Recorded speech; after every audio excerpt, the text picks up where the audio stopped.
When the Lord restored the fortunes of Zion, then were we like those who dream.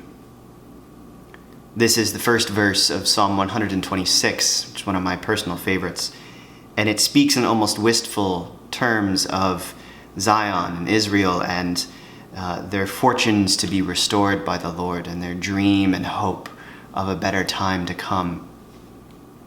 It's inherent to human nature to dream. We don't understand them very well, but we hope for things, we dream of things, big and small. I once dreamed of playing soccer professionally. I dream of a more peaceful world.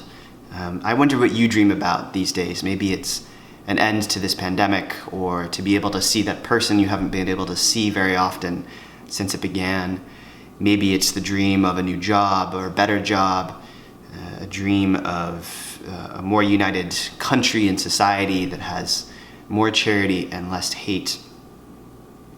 What we know about dreams is that sometimes they don't come true. Sometimes dreams become a figment of the imagination or are even shattered. This psalm speaks to that reality somewhat. It says later on, restore our fortunes, O Lord, like the watercourses of the Negev.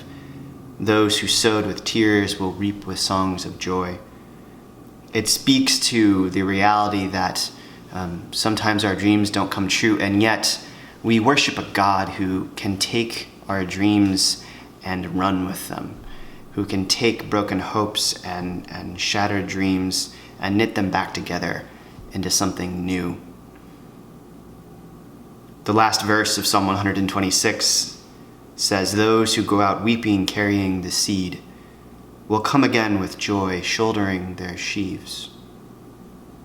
Sometimes we plant seeds of hope deep, deep in the ground, so far that we can't find them some days, and yet one day they'll spring forth and bear fruit. This is the promise of our God. This is the promise of the resurrection, that no hope can be buried so deep that it cannot spring forth one day, perhaps in a way that is unexpected or at a time that we wouldn't assume it would happen.